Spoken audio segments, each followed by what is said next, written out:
भाई आ जाइए, आज पढ़ते हैं कैसे करें अनिवार्य भाषा प्रश्न पत्रों की तैयारी। ठीक है।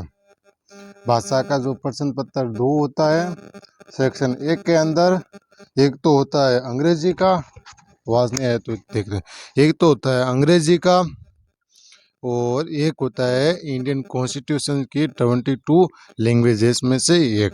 ठीक है, जो आपने सुना है। तो उनकी तैयारी किस तरह की जाती है हम चर्चा करते हैं। चलिए, अनिवार्य भाषा का प्रश्न पत्र क्वालिफाइंग प्रकृति का है, ये ओनली क्वालिफाइंग करना पड़ता है। ठीक है, पर कभी कभी अभ्यर्थी इसमें अनुत्तीर्ण हो जाते हैं और उनकी बाकी पेपरों की उत्तर पुस्तिका जांची नहीं जाती है, और यदि इसमें अनुत्तीर्ण हो जाता है तो बाकी सब्जेक्टों की कॉपी जांची नहीं जाती है।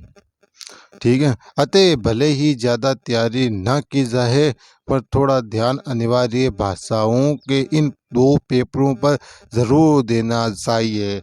जहाँ तक हिंदी का प्रश्न है, ऐसे अभ्यर्थी जिन्होंने भारतीय भाषाओं में से हिंदी को चुना है तो इसमें आमतौर पर 700 शब्दों का एक लघु निबंध या पठित गद्यांश पर आधारित प्रश्नों के उत्तर, गद्यांश का संक्षेपण, गद्यांश का अंग्रेजी से हिंदी तथा हिंदी से अंग्रेजी में अनुवाद और कुछ शब्द भंडार से प्रश्न जैसे मुहावरे, लोकोक्तियाँ, शब्द युगम, पर्यायवाची और वाक्यों के शुद्ध रूप आदि पूछे जाते रहे हैं। ठीक है, क्या क्या पूछे जाते हैं, क्या नहीं पूछा जाता है, ये पता होना बहुत ज़्यादा ज़रूरी है।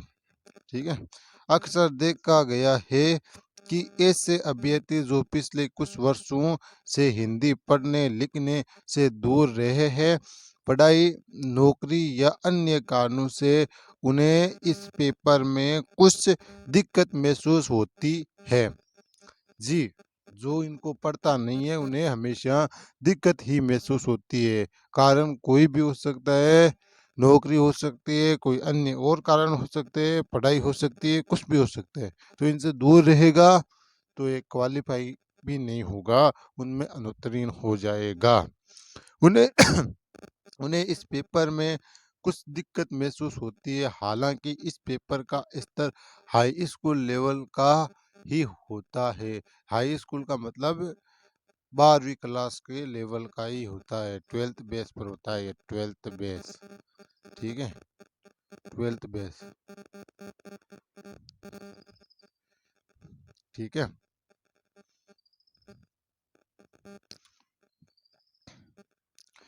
पर ऐसे साथी जिन्हें हिंदी का अखबार गति से पढ़ने या हिंदी को बिना व्याकरणिक अशुद्धियों से लिखने में समस्या है, उन्हें मैं सलाह दूंगा कि वह बाकी तैयारी के साथ साथ हिंदी पढ़ने और कभी कभी लिखने का अभ्यास करते रहे। विशेषकर ऐसे अभ्यर्थी जो परीक्षा अंग्रेजी माध्यम में दे रहे हैं और उन्होंने अनिवार्य भारतीय भाषा के रूप में हिंदी को चुना है, तो इसके लिए हिंदी का एक अखबार देखना बेहतर विकल्प है।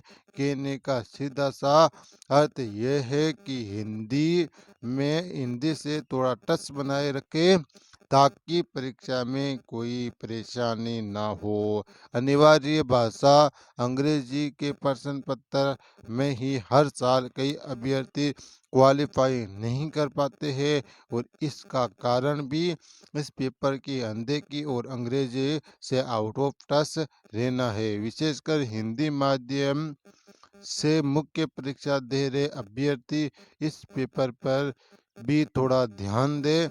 यदि आपको अंग्रेजी पढ़कर समझने और सही करेक्ट अंग्रेजी लिखने में दिक्कत होती है तो आप सचेत हो जाए।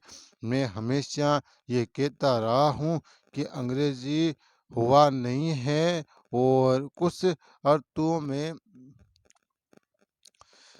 हिंदी से भी आसान है, इसलिए इससे डरे नहीं। ये हमारा पढ़ा हुआ है, फिर भी दोबारा पढ़ते हैं, और क्या है। ये मुख्य परीक्षा उत्तीर्ण करने के लिए ज़रूरी है। हालांकि पेपर का स्तर सामान्य होता है और थोड़ा अभ्यास करते रहने से वह स्तर प्राप्त कर सकते हैं। इसके अलावा अंग्रेजी पढ़ने में आपको कोई तकलीफ नहीं है तो आपको मुख्य परीक्षा की तैयारी में और मदद मिल सकती है। अंग्रेजी में उपलब्ध किसी बेहतर अध्ययन सामग्री या किसी अच्छी वेबसाइट को आप आसानी से पढ़कर अपने ज्ञान में वृद्धि कर सकते हैं। इस तरह अनिवार्य भाषा के दोनों प्रश्न पत्रों में अपने स्तर और क्षमता के मुताबिक देख लें कि आपको तैयारी की कितनी ज़रूरत है और उसी के अनुरूप अभ्यास के माध्यम से आप तैयारी कर सकते हैं। अब अगला टॉपिक है हमारा, कैसे करें सामान्य अध्ययन और एथिक्स की तैयारी। ठीक है, सामान्य अध्ययन क्या होता है? जो सामान्य विज्ञान होता है, सामान्य राजनीतिक होती है, राज व्यवस्था होती है, सामान्य जियोग्राफी होती है, वो सामान्य इकोनॉमिक्स होती है, वो जीएस के 4 पेपर होते हैं वो। और एथिक्स होती है नीति शास्त्र, और कलेक्टर के अभिरुचि क्या होती है, एप्टीट्यूड में क्या होता है, ये होता है। ठीक है, चलिए पढ़ते हैं। यूपीएससी की मुख्य परीक्षा का नवीनतम पाठ्यक्रम थोड़ा व्यापक जरूर है पर बहु तर्क संगत और गत्यात्मक डायनेमिक भी है। मुख्य परीक्षा के नए पाठ्यक्रम में कुछ नए खंड जोड़े गए हैं, जैसे आंतरिक सुरक्षा, विश्व इतिहास, विश्व भूगोल, आज़ादी के बाद का समकालीन भारत, भारतीय इतिहास, भारतीय समाज और एथिक्स का पूरा पेपर। और इसमें कोई संदेह नहीं है कि अब सामान्य अध्ययन का महत्व काफ़ी बढ़ गया है और साथ ही तैयारी का दायरा भी बढ़ा है।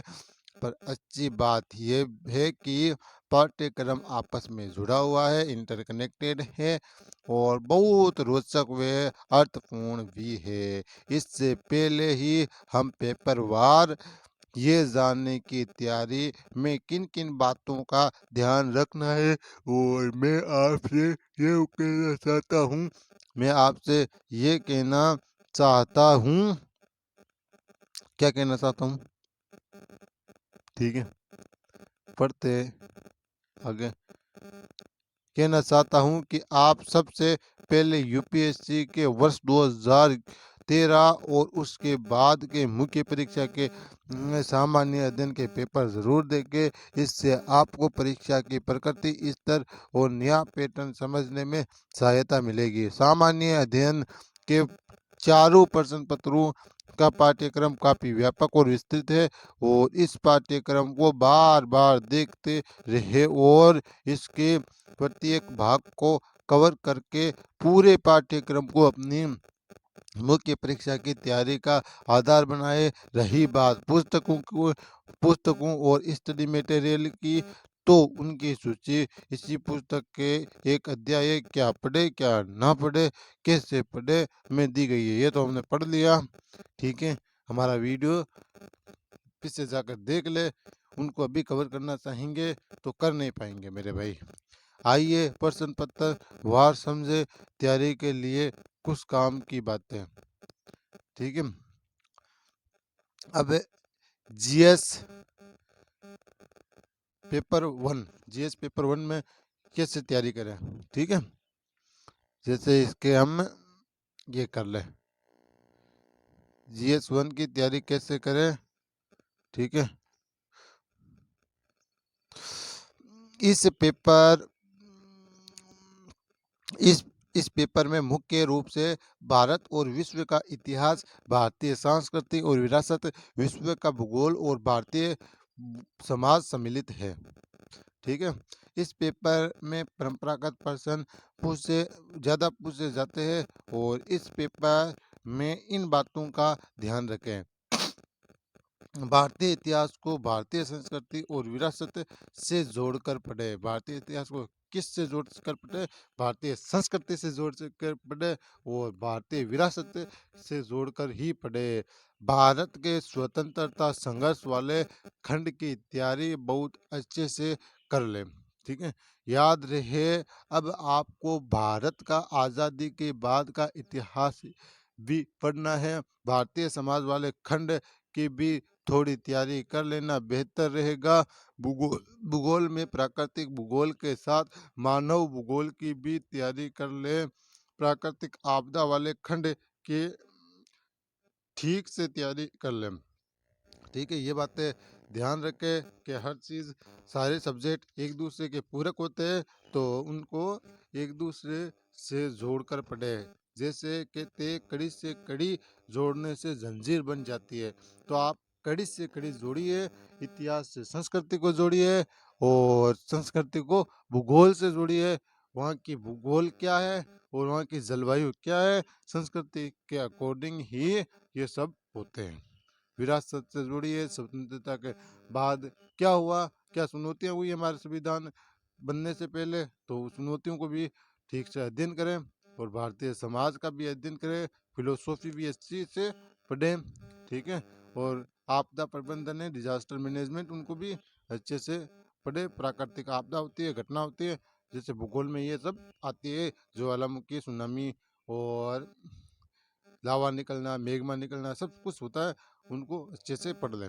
जीएस पेपर 2, तो उसमें क्या है, जिस इस पेपर में मुख्य रूप से भारतीय राज व्यवस्था, भारत की राज व्यवस्था क्या है, पॉलिटिक्स है, और भारतीय शासन गवर्नेंस, भारतीय संविधान, सामाजिक न्याय और अंतर्राष्ट्रीय संबंधों पर सवाल पूछे जाते हैं। आइए जाने पेपर 2 के लिए कुछ काम की बातें। नंबर 1, लक्ष्मीकांत की 2 किताबें, भारतीय राजव्यवस्था और भारतीय शासन पढ़े।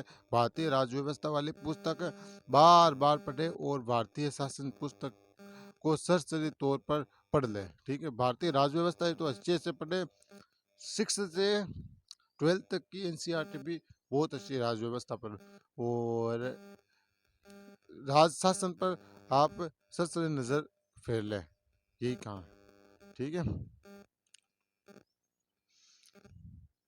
राज्य व्यवस्था और संविधान का खंड प्रीलिम्स और मेंस दोनों चरणों में बहुत महत्वपूर्ण है। सामाजिक न्याय खंड काफी महत्वपूर्ण है। इनकी तैयारी के लिए एम लक्ष्मीकांत की पुस्तक भारतीय शासन से अधिकार संबंधी मुद्दे अच्छी तरह तैयार कर ले। शासन व्यवस्था गवर्नेंस वाले भाग को अच्छे से तैयार करे। ये पेपर 4 एथिक्स में भी काम आएगा। आप गवर्नेंस की तैयारी करोगे, शासन की तैयारी करोगे, तो आपको एथिक्स वाले भाग में भी ये काम आएगा। उस पर तर्क संगत होता है, आपका तर्क क्या, आपका क्या मुद्दा है, आपकी क्या राय है, ये सब बताना पड़ता है मेरे भाई। ठीक है, अंतर्राष्ट्रीय संबंध आईआर की तैयारी, इंटरनेशनल रिलेशन आईआर का मतलब होता है, तैयारी में पड़ोसी देशों और अंतर्राष्ट्रीय संस्थाओं पर विशेष फोकस करें और इस खंड में करंट अफेयर्स का महत्व अत्यधिक है। पेपर 2 के लिए करंट अफेयर्स का अच्छा खासा महत्व है, अतः आप क्या करें। ठीक है, आगे चलते हैं।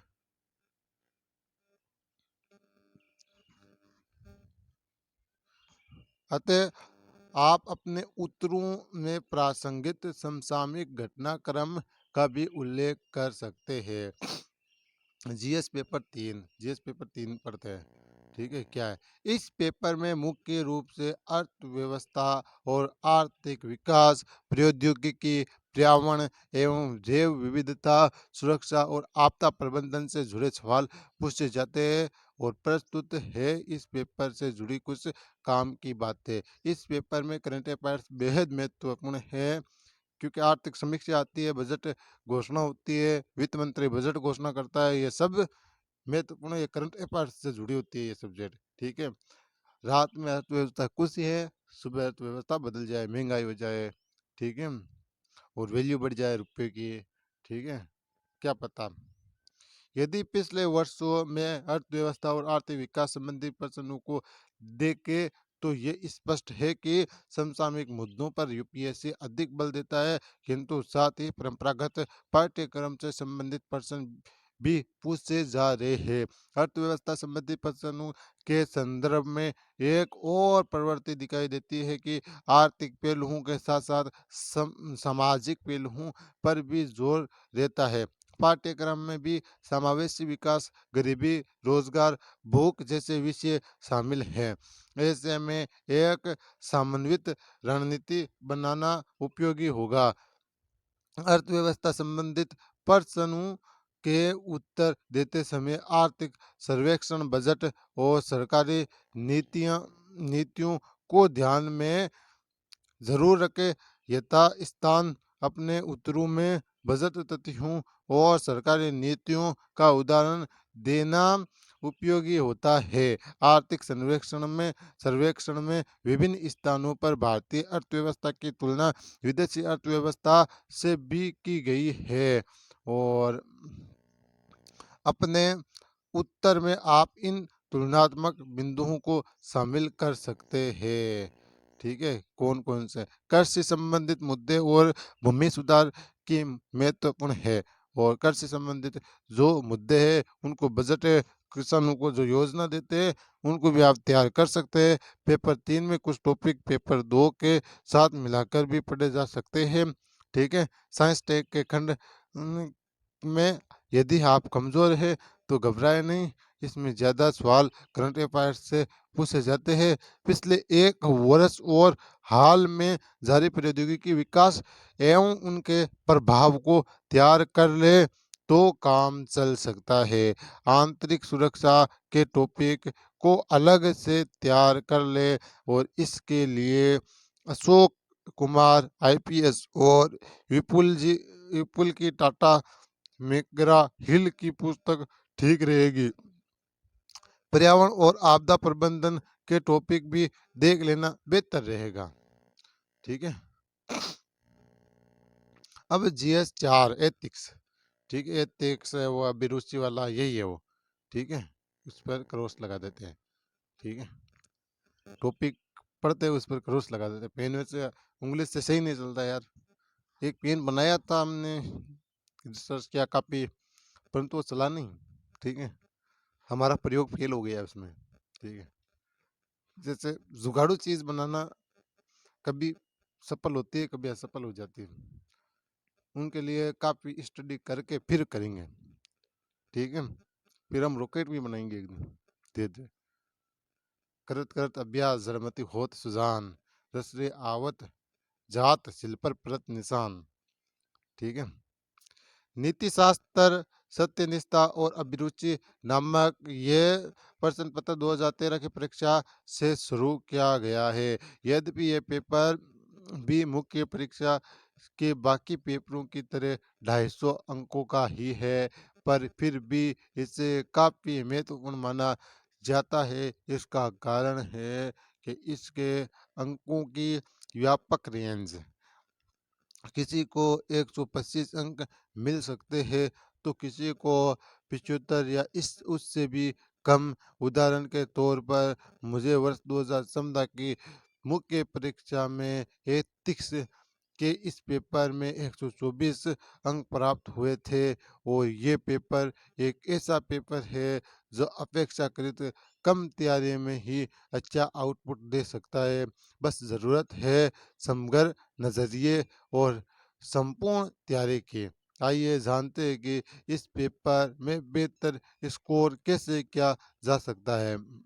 सबसे पहली बात यह है कि ये पेपर 2 खंडों में बटा होता है। पहला खंड थ्योरी के सवाल है, और जबकि दूसरा खंड प्रैक्टिकल है, और जिसमें आपको कुछ केस स्टडी हल करनी होती है। अतः सबसे पहले ध्यान दें कि तैयारी के दौरान और परीक्षा भवन में भी दोनों खंडों को बराबर समय व महत्व दें।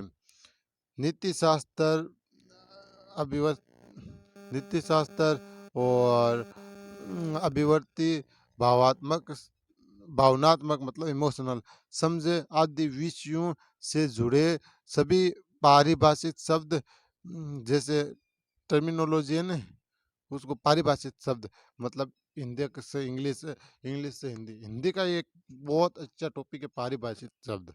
ठीक है, आप बार के पेपर में भी आए आपका पारिभाषिक, दो शब्द आते हैं, उनका हिंदी लिखना पड़ता है या हिंदी का इंग्लिश लिखना पड़ता है। वो को सही ढंग से पढ़ सही ढंग से पढ़ वे समझ ले, ताकि ज़रूरत पड़ने पर सटीक अर्थ बता सके और इन पारिभाषिक भाषिक शब्दों का सही जगह उपयोग भी कर सके। ऐसे कुछ ऐसे कुछ शब्द है: नैतिकता, सुशासन, पारदर्शिता, पारदर्शिता, ईमानदारी, जवाबदेही, मनोवर्ती, अभिवर्ती, बुद्धिमत्ता, सत्यनिष्ठा, सहानुभूति, समानुभूति, निष्पक्षता, सहिष्णुता, वस्तुनिष्ठा, प्रतिबद्धता, करुणा, दृढ़ता, भावनात्मक बुद्धिमत्ता, विश्वसनीयता, सहनशीलता, हित, संघर्ष, संघर्ष और पर्यावरणीय नैतिकता आदि मनोविज्ञान से जुड़े शब्दों के लिए एनसीईआरटी की पुस्तक पढ़ सकते हैं। इस पेपर में महान नेताओं, सुधारकों और प्रशासकों के जीवन एवं उपदेशों की शिक्षाओं से जुड़े सवाल भी पूछे जाते हैं। साथ ही भारत और विश्व के नैतिक विचारकों और दार्शनिकों के योगदान पर भी प्रश्न पूछे जाते हैं, और ये भाग कुछ हद तक दर्शन से जुड़ा है। मेरी सलाह है कि विशेष रूप से आप वेदांत, जैन, बौद्ध व गांधी दर्शन की व्यवहारिक बातें बखूबी तैयार कर ले। यद्यपि अन्य महापुरुषों के विचार भी पढ़ें, पर मेरी राय है कि भारतीय नेताओं, सुधारकों, गांधी जी के साथ साथ नेहरू, टैगोर और डॉक्टर अम्बेडकर और स्वामी विवेकानंद के विचारों को अच्छे से तैयार कर लेना बेहतर रहेगा। ठीक है, इस पेपर में तो बहुत यार लोक प्रशासन में सुधार के विभिन्न तंत्रों और विधियों पर विशेष ध्यान दें। ई गवर्नेंस और सिटीजन चार्टर और सूचना का अधिकार आरटीआई को अच्छे से समझ ले, और साथ ही प्रशासन में इनका व्यवहारिक अनुप्रयोग भी समझे। यद्यपि इस पेपर की तैयारी का कोई तय फार्मूला नहीं है, क्योंकि ज़्यादातर सवाल गत्यात्मक, डायनेमिक और व्यवहारिक होते हैं, और जिनके लिए बेहतर अध्ययन और अनुभव की दरकार होती है। अनेक प्रश्न ऐसे होते हैं जिनके लिए किसी भी पुस्तक से तैयार नहीं की जा सकती है। इस तरह के प्रश्नों को इस तरह के प्रश्नों को आपको अपने सहज मन से हल करना होता है। जैसे आपके लिए सुख की परिभाषित क्या है, मतलब आपके लिए सुख की परिभाषा क्या है, तो आप किस महापुरुष से प्रभावित है और क्यों, ये ऐसे सवाल आते हैं इसमें। एथिक्स की तैयारी के लिए सामान्य रीडिंग हैबिट और ऑब्जेक्शन ऑब्जर्वेशन को भी काफ़ी महत्व दूंगा, और टेक्स्ट बुक के लिए के साथ साथ वक्त मिलने पर अच्छी पुस्तकें और पत्रिकाएं, कादम्बिनी और आहा जिंदगी आदि पढ़ने की आदत बना है। कौन कौन सी कादम्बिनी? आहा जिंदगी। ठीक है, अपने जीवन में संपूर्ण अध्ययन और अनुभव से उपजी समझ और परिपक्वता और दृष्टिकोण का उपयोग इस पेपर में करें, और आपका नज़रिया संतुलित और व्यापक व गत्यात्मक हो, और अप्रोच समन्वित एवं अंतर अनुशासनात्मक तो उत्तर में परिपक्वता स्वतः दिखेगी। केस स्टडी के संबंध में सर्वाधिक महत्वपूर्ण अभ्यास हर हफ्ते हर हफ्ते 2-4 केस स्टडी हल करने का अभ्यास ज़रूर करें, क्योंकि केस स्टडी इस पेपर के थ्योरी वाले भाग का ही अप्लाइड अप्लाइड रूप है। अतः सैद्धांतिक पक्ष को ज़रूर तैयार कर ले। अब ये सवाल उठता है कि केस स्टडी को कैसे हल करें। तैयारी के स्तर पर मैं कहूँगा कि सैद्धांतिक पक्ष खंड 1 को पढ़ते समय आप कुछ आदतें विकसित करें, जैसे विभिन्न निर्णयों या बातों के नैतिक दृष्टि से औचित्य को देखना और अनैतिक निर्णय के पीछे परिस्थितियों और दबावों को समझना और सैद्धांतिक पक्ष की बातों को व्यवहारिक जीवन में लागू करके देखना आदि है।